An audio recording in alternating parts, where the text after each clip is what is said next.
রাউজানের নোয়াপাড়া এলাকায় জনৈক কামাল নামক একজন ব্যক্তির বাড়িতে অভিযান পরিচালনা করি এবং এখানে এখন পর্যন্ত আমরা 9টি আগ্নেয়াস্ত্র পেয়েছি, দেশীয় আগ্নেয়াস্ত্র, এবং বিপুল পরিমাণ রামদা, চাপাতি এবং মারামারি করার যে সমস্ত সরঞ্জামাদি রয়েছে এই ধরনের জিনিসপত্র পেয়েছি আমরা।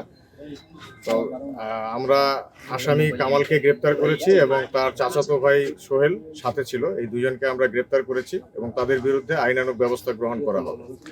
তো বিগত 1 বছরের বেশি সময় যাবৎ রাউজান এলাকাটা বেশ সংঘাতপূর্ণ ছিল।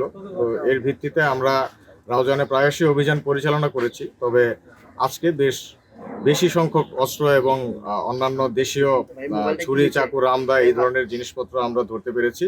তো আমাদের এই ধরনের অভিযানগুলো অব্যাহত থাকবে ইনশাল্লাহ, এবং সন্ত্রাস নির্মূল করার জন্য যেখানে যতটুকু কঠোর হওয়া প্রয়োজন আমরা ততটুকু কঠোর হব ইনশাল্লাহ। এই অস্ত্রগুলো তারা আসলে কিসের জন্য জমা করেছিল, এগুলো আসলে তাদের উদ্দেশ্য কি ছিল, এবং এই যে কামাল যাকে ধরেছেন তার বিরুদ্ধে আগে মামলা আছে কিনা বা উনি কোনো রাজনীতির সাথে জড়িত? কামাল নামক যে ব্যক্তি আছেন ওনার নামে এ পর্যন্ত আমরা 3টি মামলা পেয়েছি। মামলাগুলোতে অবশ্য তিনি জামিনে আছেন, আর এখন যেগুলো অস্ত্র সহ পেয়েছি এটা নতুন মামলা হবে তার নামে। আর রাজনৈতিক সংশ্লিষ্টতার ব্যাপারে তিনি নিজে আমাদেরকে কোনো কিছু বলেননি। তো এই বিষয়ে আমরা ধারণামূলকভাবে কোনো মন্তব্য করতে পারছি না। আর অস্ত্রগুলোর ব্যবহারের ব্যাপারে, অবৈধ অস্ত্র ভালো কাজের জন্য তো কেউ রাখে না। যার বৈধ অস্ত্র প্রয়োজন সে তো সরকার থেকে লাইসেন্স নিয়ে লাইসেন্সধারী অস্ত্র রাখে। তাদের এই সমস্ত অস্ত্রের কোনো লাইসেন্স নেই এবং অবৈধ অস্ত্র নিশ্চয়ই অবৈধ কাজের জন্যই রেখেছে। এই হত্যাকাণ্ডগুলোতে এই ধরনের অস্ত্রগুলো ব্যবহার হয়েছে। এক্স্যাক্টলি এই অস্ত্রটা ব্যবহার হয়েছে কিনা কামাল এই বিষয়ে কোনো মন্তব্য করেননি।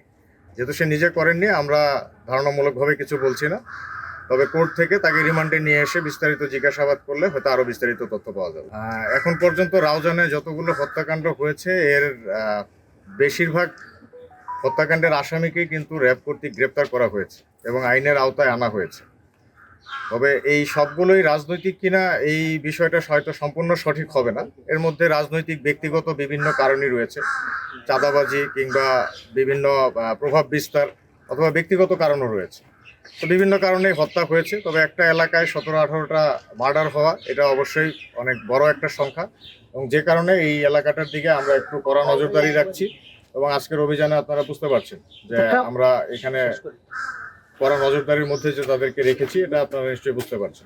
রাজনৈতিক ব্যাকগ্রাউন্ডের ব্যাপারে সে নিজে কিছু বলেনি। অন্যান্য বাড়িতে আছে কিনা আমাদের গোয়েন্দা কার্যক্রম চলমান রয়েছে। যেখানে তথ্য পাবো সেখানেই আমরা চলে যাব। আপনারা জানেন গত পরশুদিনও আমরা বাঁশখালী এলাকা থেকে 4টি অস্ত্র উদ্ধার করেছি। তো আমাদের এই অভিযানগুলো চলমান রয়েছে, তথ্য পাচ্ছি এবং তথ্য কনফার্ম করে আমরা অভিযান পরিচালনা করছি। আপনাদের সবার কাছে এবং জনগণের কাছে অনুরোধ থাকবে যে আপনাদের কাছে স্পেসিফিক তথ্য থাকলে আমাদেরকে অবশ্যই তথ্য দিয়ে সহায়তা করুন।